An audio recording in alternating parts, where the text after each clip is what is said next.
You know, we have been stirring up something special at the kitchen table.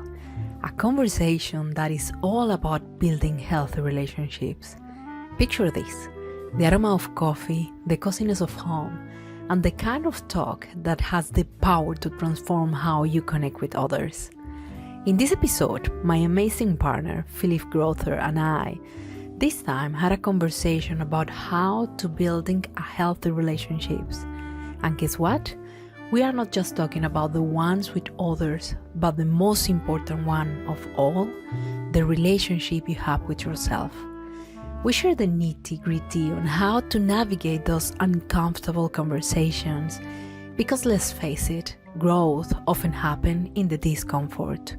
As well, we talk about how to create a safe spaces for assertive communication, the secret sauce to building not just relationships, but truly healthy ones in your personal life, with your couple, friend, and family, and as well in your professional life.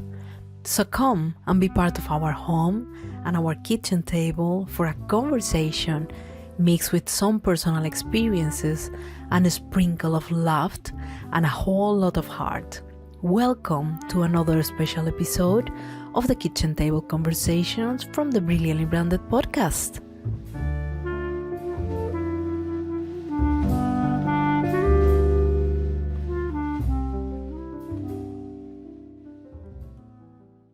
Hello and welcome. Welcome to another kitchen table conversation in our home.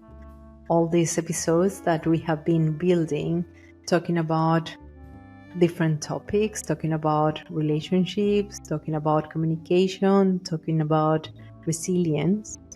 And this time the turn is to talking about how to build healthy relationships. Healthy relationships indeed. So why don't you tell us a bit about yourself and the relationship that we have? Because that's going to be the topic anyway.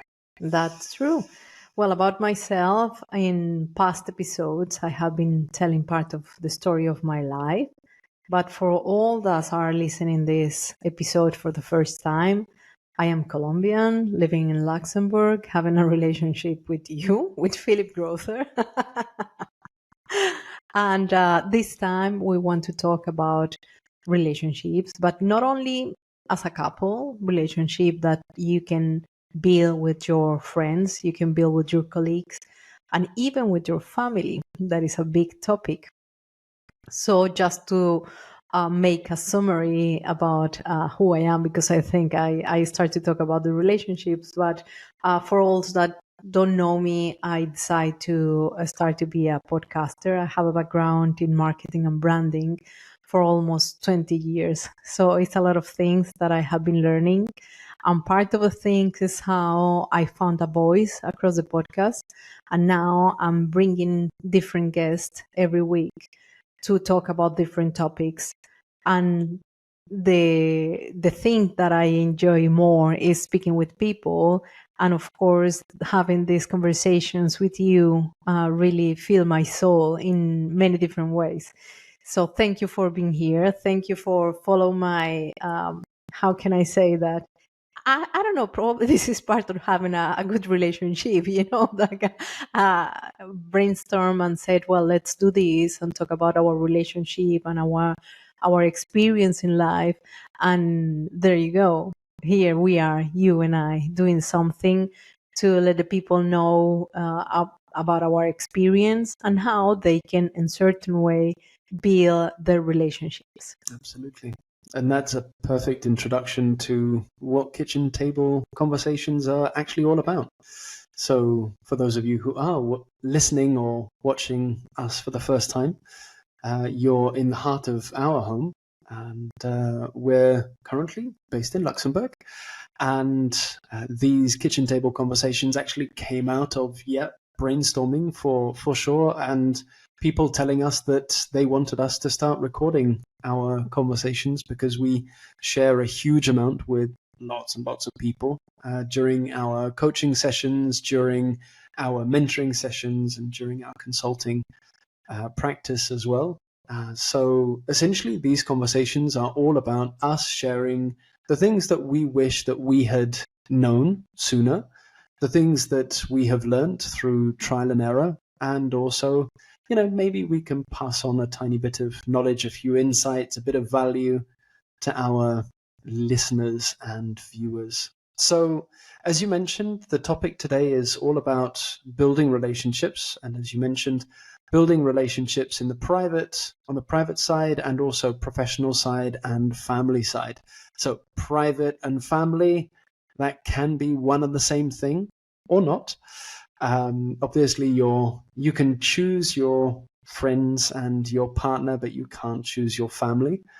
That's one thing that obviously a lot of people are going to be able to relate to that. So would you like to kick it off and tell us what you imagine when starting a new relationship? It can be private or professional. Tell us what you imagine. Well, one thing is knowing that relationship is made by two parts. And this is one thing that we sometimes are thinking that building a relationship is part of our responsibility only. But we don't realize, or without realizing, that is two sides of the relationship. So you cannot build a relationship with someone that don't are able to build that relationship, not probably ready to build a relationship. So you just cannot arrive and say, well, I want to be your friend, or I want to be your girlfriend or boyfriend or whatever, and then just doing everything just from your side. Happen a little bit different with the family, because let's say that you arrive to your family without choosing them. So if they are not ready to build a relationship, you end up having a relationship with them, good or bad, but you end up having a relationship exist by a fact. So there is two different things, because when you decide to build a relationship, it's completely different, and when you are already part of a family, for example. So I think that part of the most important things when you want or decide to build a relationship is, what are those things that are building their relationship and make the relationship healthy enough. Mm. You mentioned with this decision of building a relationship, there's obviously the family side. Some people will be able to say, well, I get along very, very well with my family, or on the contrary, the other extreme is, I have estranged my family and I've left my family, right? And then there's going to be everything in between, right? And so obviously the point of this conversation is not to say this is either good or bad. It's maybe trying to add some value in what we have learned in building those relationships. So for full disclosure to everybody, in case you didn't know already, we're in two kinds of relationships. You and I are in a personal relationship. We're in a long-term committed relationship as a couple, but we're also in a professional relationship, right? And because you and I had already lived a few things before joining forces as a couple, Yes. we were very, very intentional about the kind of relationship that we were going to be building. And I think that that's something that might sound a bit strange to a lot of people, in the sense that how can you be intentional about, building a relationship? Of course, there's the element of trust that goes into it, but it's also about that clear communication and what you want, what you don't want. And this is where our past relationships have informed us as to what it is that we want in a relationship, what it is that we don't want in a relationship. Without going into any of the negative details, we can, of course, talk about how we established those boundaries, because in the end, it was about clear communication. It is about clear communication. It's about choosing one another on a daily basis. So maybe you can tell us a bit about how you lived that process of choosing this relationship, because this relationship was chosen, it was intentional. it didn't happen by accident. It was an actual choice, a conscious choice. So maybe you can tell us a bit about that conscious choice that you made. Coming back to the way that I decide to be in this relationship, and this is a beautiful part that I want to share, it was give my needs to know, give my needs or express what I have been needed or wanted of this relationship. This relationship start in the moment that I express to you, this is the things that I need to have a relationship, and this is the way that I see a relationship could be a fact or could be something that could happen. And having this clarification since the beginning have been making my needs know or meet to you, and you have had the opportunity to know what I want, what I need, what I like, and what I don't like. I mean, all the opposites. And part of the things, it was having this conversation since the beginning, because when we are starting a relationship and we are in the infatuation moment, when we are, oh, well, I'm not going to say this or that because probably everything is going to crash, or he is not going to like me because I am saying this or that. But don't give yourself to know authentically in the way that you are, in the way that you wanted to be recognized as a human being, with your goods and your bads, is probably a mistake. And it was part of the things that I can, from my personal experience, recommend to all of those that wanted to start a relationship, independent if it is in a couple or with a colleague or with your friends, is giving your necessities, expressing or meet your necessities since the beginning. I think is one of the most key things or factors that really help to you to build a relationship. In fact, what you're saying here, and for the viewers and listeners, because I intuitively I understand exactly where you're coming from, having lived it myself. There was also a big process in this choice that we made to be in a relationship. There was a choice of choosing ourselves as individuals, but I chose myself, right? I chose to be in a relationship with myself first, and then I understood what it is that I wanted before I went out and quote unquote looked for a long-term committed relationship, right? And I think that that's probably one of the first key takeaways before you can be in a relationship with anybody else. You first and foremost need to be in a relationship with yourself. And that's why this element of maturity has got, that emotional maturity of having that conversation with others starts by having that emotional conversation with yourself, right? You need to understand who you are, what it is that you want. And if you ask yourself the question, who am I and what do I want? And you can't answer that question, that's already exercise number one that you need to go ahead and actually do, right?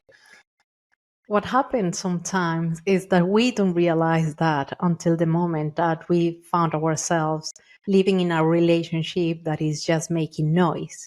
So we are allowing that relationships to come to us, to making that noise, and don't giving us the time to living alone with ourselves, knowing and accepting ourselves in the way that we are.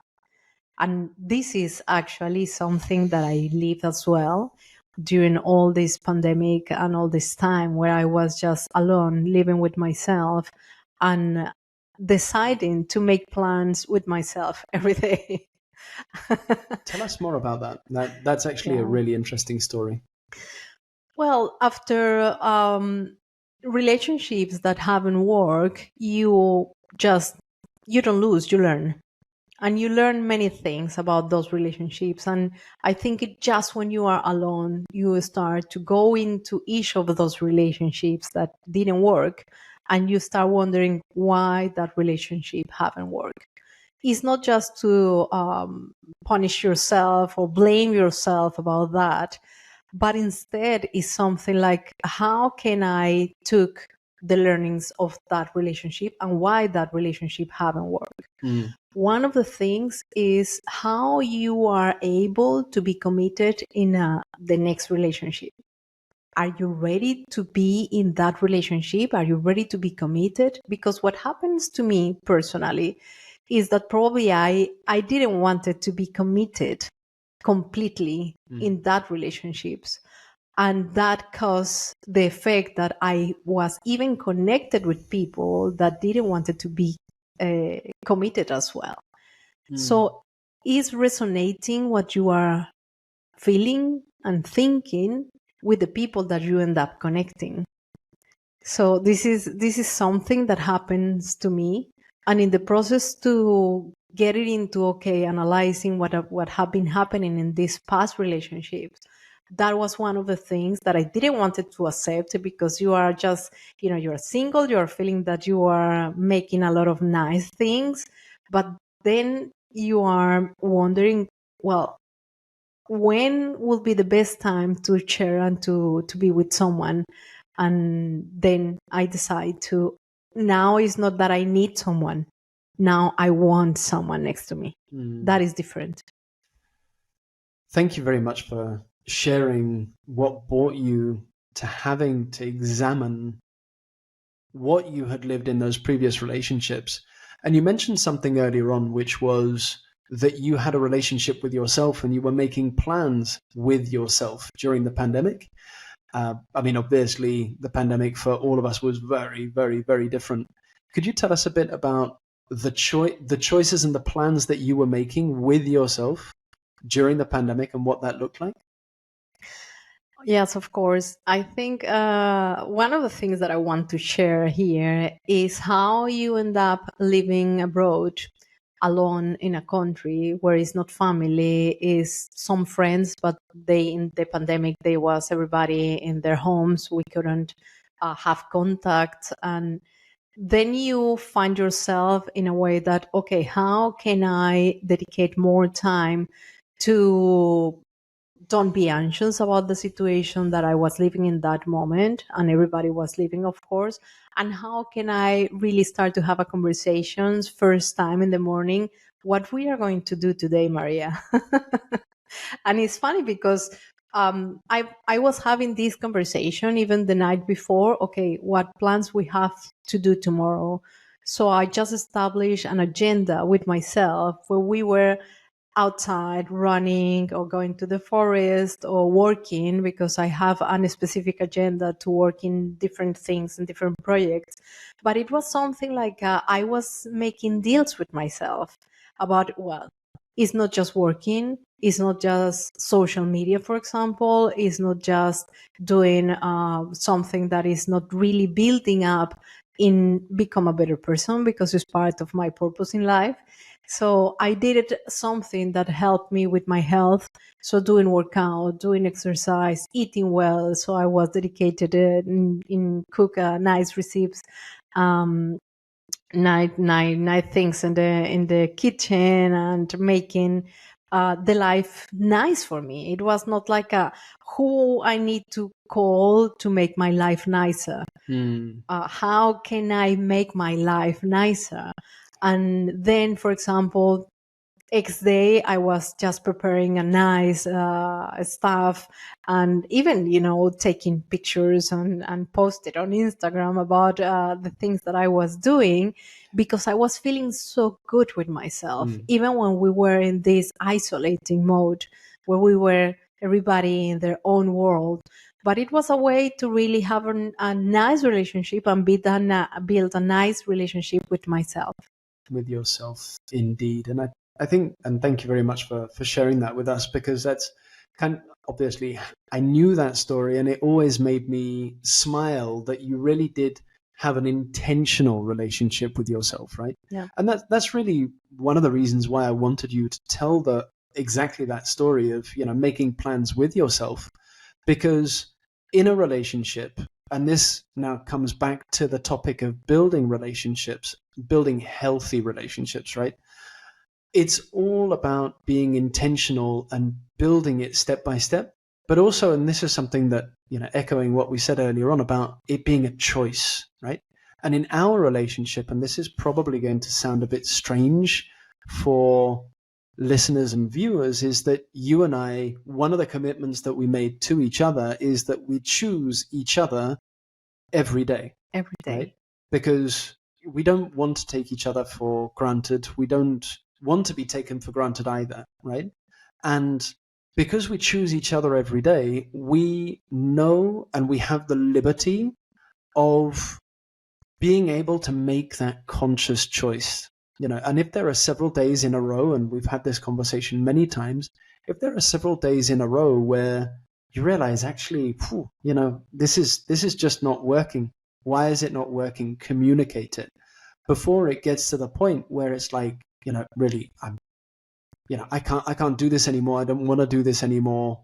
That's it. It's done. Well, in a relationship, and this comes back to the private and professional, if you're having that proactive conversation with yourself and then with the person or the people that you're trying to build a conversation with, it's always so much better to be proactive about the relationships that you're building and how you're building them, and being intentional with the relationships that you're building. Yeah, one important part of that you just share with us is having that conversations. And sometimes those conversations are not easy to have. So have a difficult conversation is something that you need to be ready or prepare for that. Mm-hmm. People in general think, because I have been knowing from people that come and say, well, I'm going to have a conversation, but they are not preparing the conversation. And preparing the conversation at least make a big difference, because it's same like you are in the professional life, you are preparing a presentation to present a project or whatever, but you are saying, well, it's my personal life, I don't need to prepare this. If I was in the corporate world, I need to go and prepare a project, a presentation for a project. But the thing is that as important as to go in and present a project, that to have a conversation with your loved ones, with the people that really matter for you, because actually, in fact, that should be a priority in order to, I need to prepare this conversation that I am going to have with my partner or with my mother or with my siblings or with my friends, actually, because there's the things that people are taking for granted. And having a conversation is something like, well, no, it's not necessary to have that conversation. And having that conversation will really build these healthy relationships that we are trying to give our point of view about how to build those here in this podcast. Obviously, I have to agree, because otherwise I'm going to be beaten up afterwards. That is not true. Help. No, I am joking, of course. And by the way, I absolutely do not condone violence both ways, men towards women and women towards men. It actually, what you're bringing up here, being prepared for conversations as if they were a presentation that you're going to go and give, I think, people might be listening to this and thinking, what?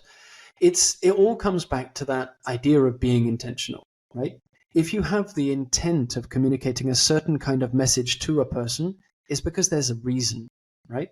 And because you care about the relationship, it's something that you're going to take care of.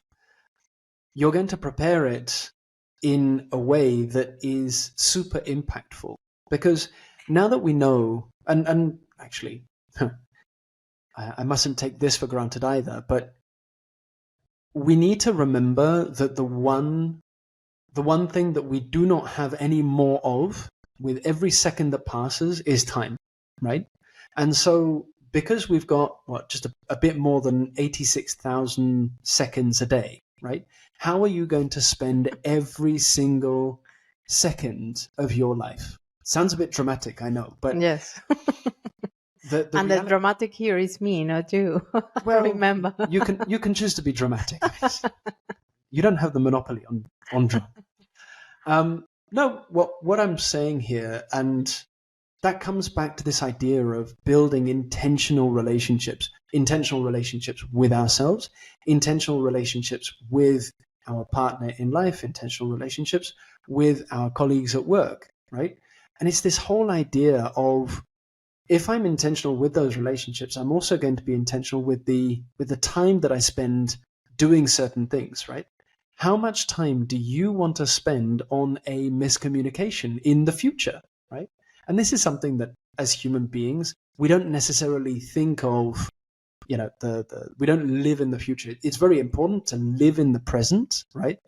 But that's why we need to be mindful of our way of communicating in the present, right? Yeah. Mindfulness, we can have an entire episode about mindfulness and the importance of mindfulness in good communication whilst building relationships. I mean, everything's connected, right? There is something that comes to mind right now, and is more like a question. And probably you can answer this question better than me. And is, how do you prepare a communication or a conversation with someone toxic? And I am saying that because it depends of the environment that you are. You can be in a relationship that is already toxic, and the person on the other side is very toxic. So for you, prepare that conversation will be full of many other things around. And as well in the corporate world, or if you are in your job with your colleagues or with your boss, how do you manage conversations with toxic people? You have just opened A Pandora box. you've opened a Pandora's box within a Pandora's box. I mean, we're already right in the middle of Pandora, right?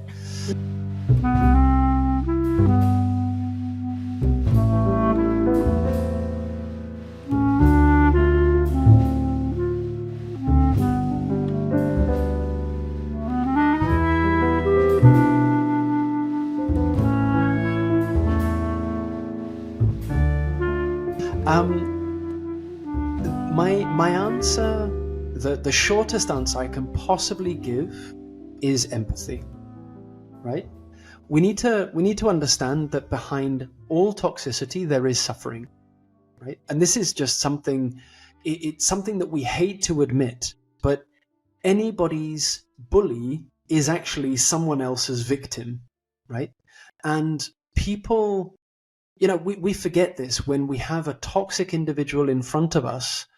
The behavior that they are exhibiting, it comes from some kind of wound. It comes from some place of suffering. And when somebody is being toxic towards us, our last emotion or our last desire is to try to be empathetic. It's so difficult, and because it's difficult, we don't do it. And because in communication, it's all about two human beings communicating together, right? It's above anything else, as cliche as this sounds. As long as AI and robots have not taken over the world, and Arnold Schwarzenegger is walking around with half his face ripped off, a la Terminator, as long as that hasn't happened, we need to consider that every single person that you ever interact with is a human being. And that human being has got a past, a present, and a future. And some people, in their past, they've had a huge amount of trauma and some things that you would not imagine. That's not going to be the topic of the conversation today, but you need to bear that in mind. Yeah. Some people have suffered more than you can ever imagine. And in who they are today, they are suffering. And in that toxicity, if you have the emotional maturity to realize, that individual is being toxic, maybe it's not just because they are a beep. They are, in fact, suffering. And because they are suffering, they're trying to express that in a certain way. Now, what I'm saying here, I am not excusing the behavior of toxicity, right? I just want to make that very clear.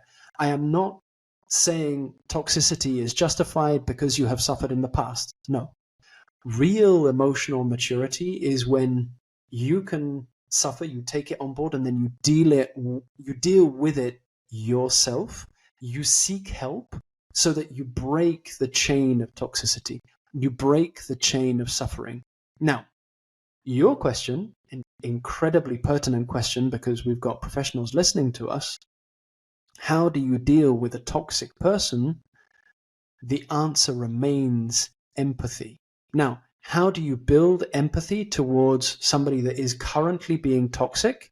First and foremost, you do not react straight away. If you react straight away, all that's going to do is add fuel to the fire, and it's going to escalate and escalate and escalate.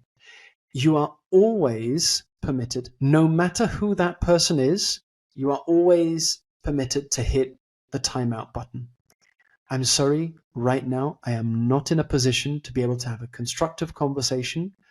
I am going to remove myself from this conversation, and I will come back when I am ready for us to have a communication. What is that doing? That is not accusing them of anything, although they are being the beep. They're being the bad element in the conversation. Yeah. But if you can break that chain and then come back in some way, shape, or form, and if that behavior continues, then you try and address it as subtly as possible. I see that, there's quite a bit of animosity here. Are you okay? Yeah. This is another level. I think what you are saying, and because I know you very well, I know that this is the way that you behave, but probably not everybody have that maturity and that level of emotional intelligence.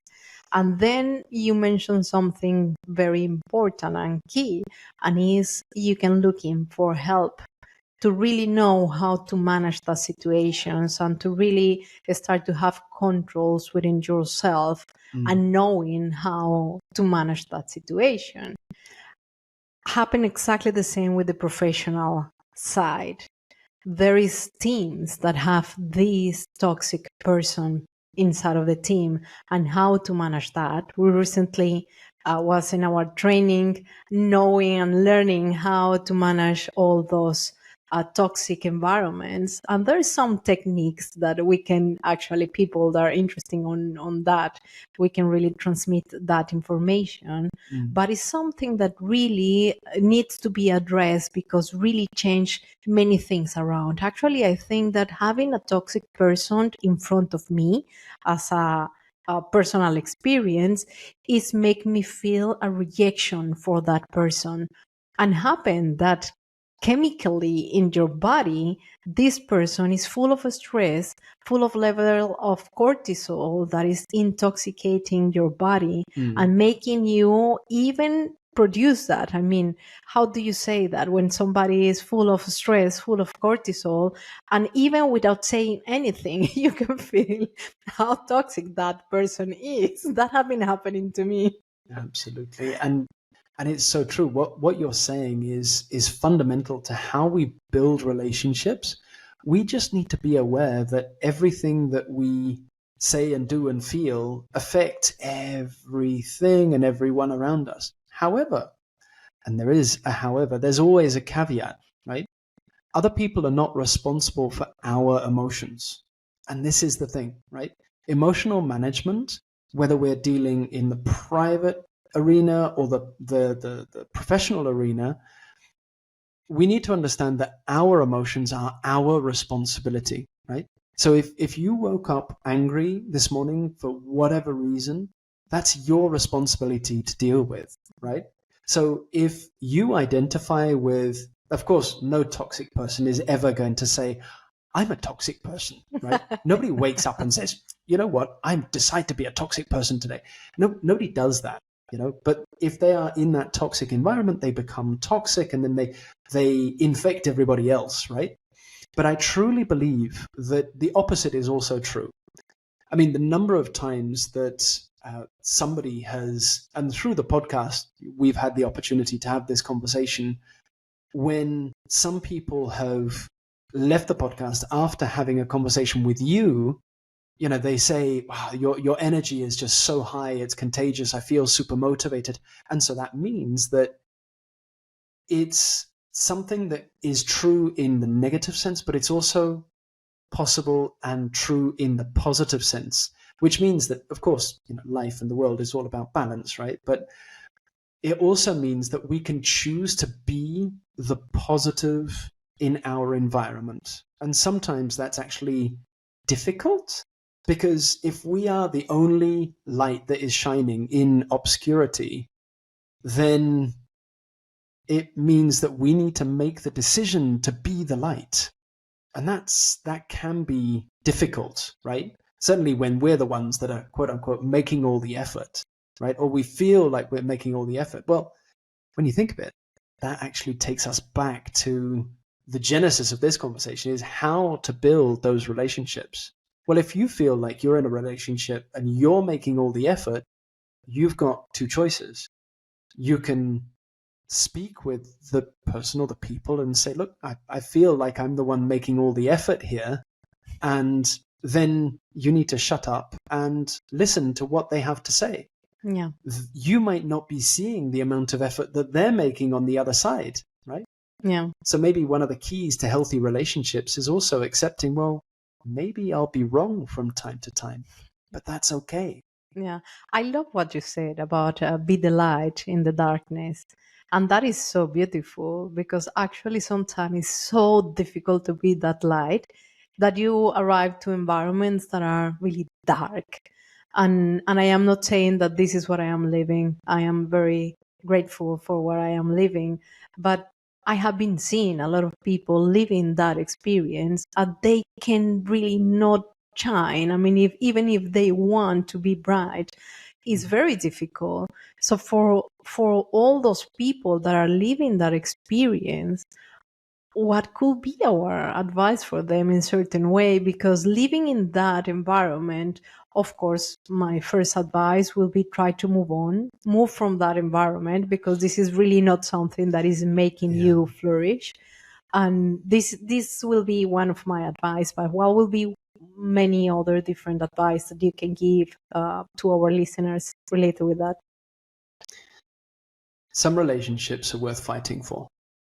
Some relationships are worth the effort that you're going to make. Some relationships are not worth fighting for. And first and foremost, you need to understand that the relationship with yourself, above any other relationship, is the relationship that you need to take care of first and foremost. That doesn't make you egotistical. What that means is that if you show up for yourself, you can show up for others, because you cannot be the light for anybody else if you are not first and foremost the light for yourself, right? Yeah. And so if you are in a situation where you have gone through that assessment, okay, I'm showing up for myself. What does that mean? What does showing up for oneself actually mean? It means that you're going to go and have a real conversation with yourself. By the way, one of the reasons why social media of any form can be so incredibly toxic is that it doesn't allow the space to have those conversations with ourselves. And I can say this. Actually, I'm quite happy the fact that a few months ago my Facebook account was hacked, and which means I don't have Facebook anymore. I tried to get it back, but I went into one of these loops of, I basically couldn't get it back. And you know what? Actually, my life really hasn't gone downhill from there. On the contrary, I've actually had more time because I spend less time on Facebook, which means that I don't have Instagram either, which means that I'm not constantly comparing myself to everybody else. But it also means that I've had more time with myself. And this is the reason why I mentioned this in the context of relationships and the relationship with yourself.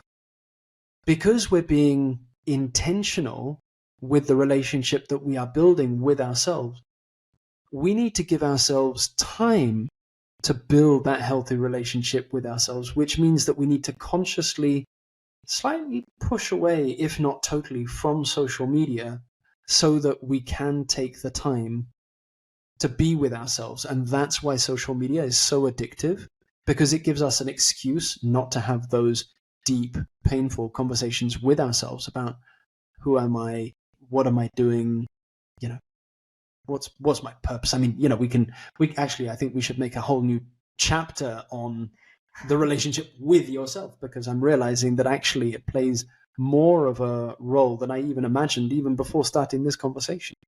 Well, one of the things that I haven't realized is the fact that you can really have a toxic relationship with your social media channels. Absolutely. And it's true.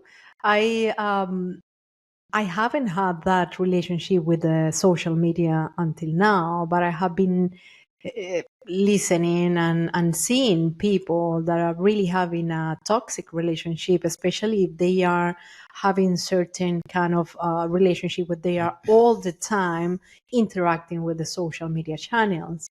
And then the relationship start to be super toxic, and tell me how you can have a conversation with them. I mean, this is not something that you can deal with easily, and having that experience or being in, well, trapped in that relationship with a social media is something that really, I think, that diminishing the relationship that we can have at the overview related with how we see the life, because the life start to be how social media channels are showing you the life is. And this is really fake in many ways. I mean, you can see Instagram, and the people are showing the Instagram life. And the Instagram life is something that everybody think that this is the real life. And then everybody is showing just the best part. They are having a nice time. They are having, well, the best pictures, the best time. And just some of those are showing the reality. And I think this is part of the things that are not making us good. And as you well said, taking the distance with the social media and building the distance with this relationship. And as well, when you are part of a toxic relationship, or on your job, if you have a toxic relationship, how you can take the distance and realize how the things are affecting you.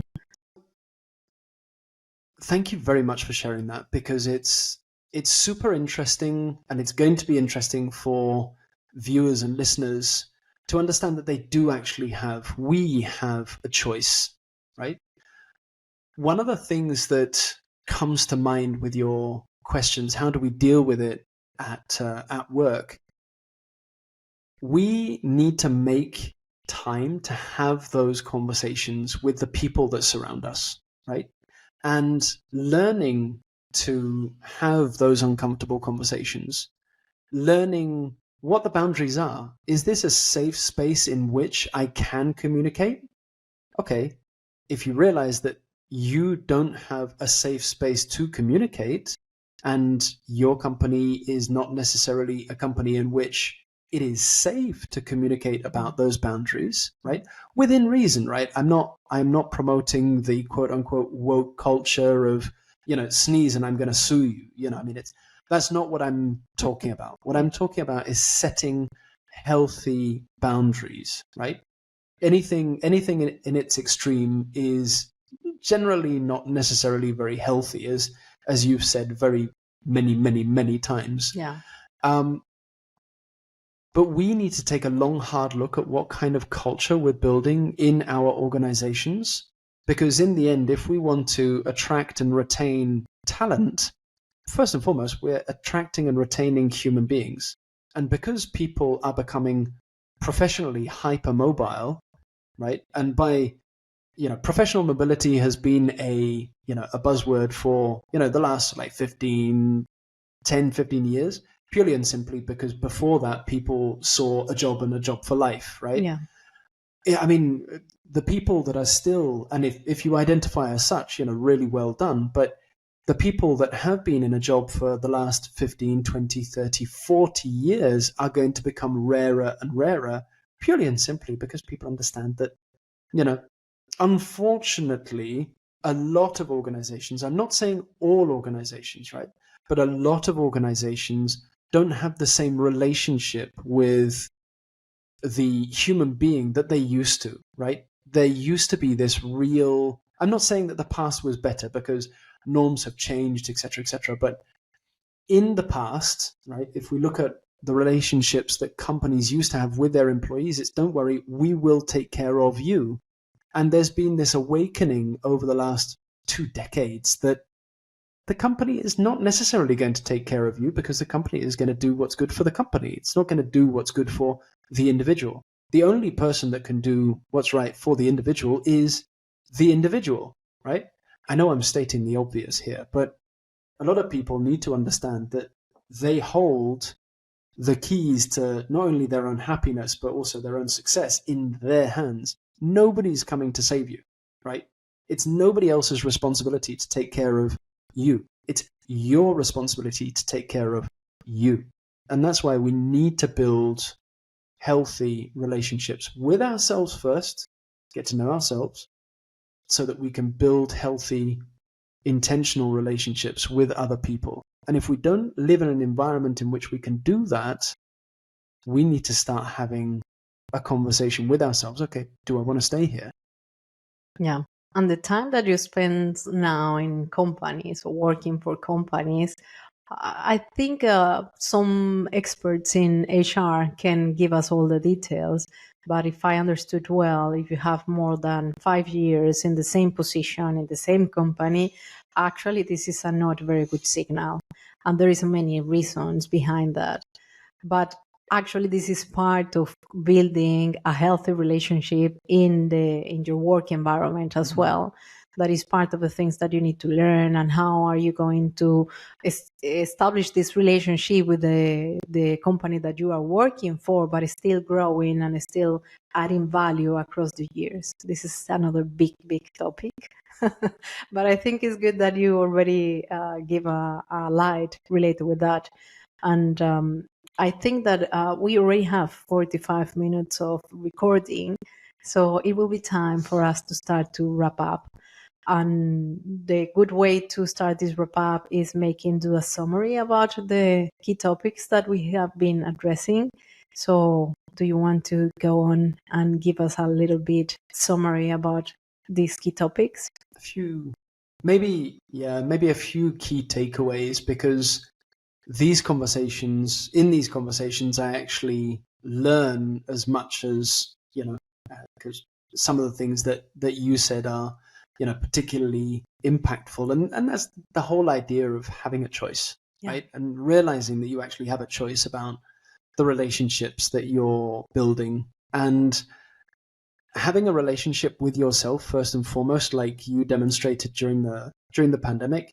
I think that was really insightful in the sense that you can be intentional even with that relationship, right? And it's the most important relationship you will ever have, because you will be with yourself 24 hours a day, unless there are some psychological issues. But generally, you're going to be with yourself, 24 hours a day. And so you really do need to become your own best friend. Yeah. So be kind with yourself. Oops, I just opened another Pandora's box.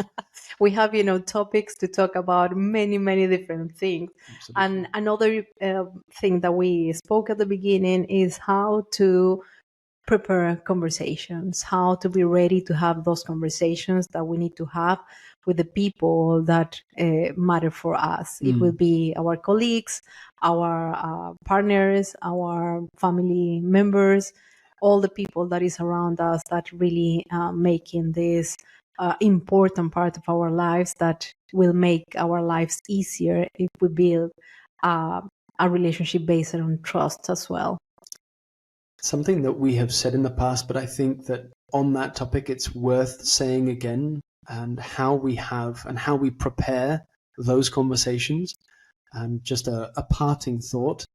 We all need to get really good at listening to understand and not listening to respond, because that's probably the one biggest favor that you can do yourself.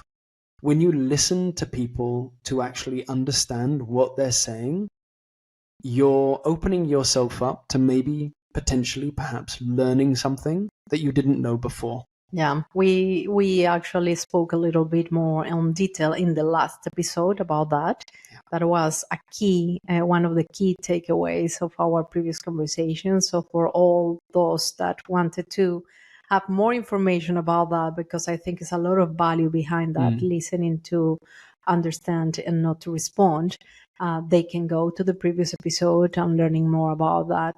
But thank you for really bring that topic again back, because it's part of our daily lives. It's part of really be aware about what is the best way to have a good relationship and build a healthy relationship. And on that note, dear Maria, dear viewers and listeners, thank you very much for taking the time today. It's been a pleasure, as always. And so I can only say I'm looking forward until our next kitchen table conversation. Thank you very much for sharing that experience with me. For me, it means a lot. And I know that for many people that have been sending good comments about these conversations is adding a lot of value and sharing experience that we are having that can help others. That is the purpose of the Brilliantly Branded podcast and the purpose of these kitchen table conversations. Thank you very much for being here. Thank you very much. And on that note, for anybody that hasn't listened to the Brilliantly Branded podcast yet, come and discover what Maria gets up to all day, every day as a podcaster in the Brilliantly Branded podcast, where you interview women who are the creators or behind a brand and telling the journey and the story behind those brands as well. So I'll let you discover. Where can people find you, and where can people discover more about what you do? Well, people can contact me on LinkedIn, and the podcast is in all platforms available. Is a podcast as an audio or a video podcast as well, on YouTube, on Spotify, on Apple Podcasts, and Amazon Music. Well, all the platforms. And people can send me a message on LinkedIn, and we can stay in contact. If you are a woman listening to this podcast and you think that you have something that you want to communicate and you want to have a voice and talk about your brand or talking about your experience building your own business, you are more than welcome to be part of the podcast. So I will be so happy to having you, that person that are listening now to the podcast. And if no, someone, please send me a message and let me know, because I really are committed with this podcast and delivering one episode per week. So just hope to receive your messages, and that's it. Happy to have your contact again. And a very happy start to 2024. Yeah. Until next time.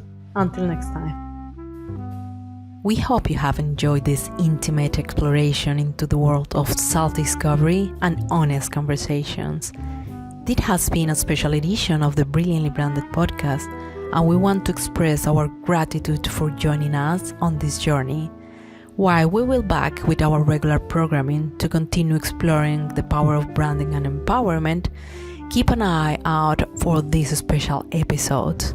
They will pop up from time to time, like hidden gems in our podcast. We appreciate your support, and remember, the exploration of knowledge and self-growth is a journey that never ends. Until the next time, and please stay brilliantly branded.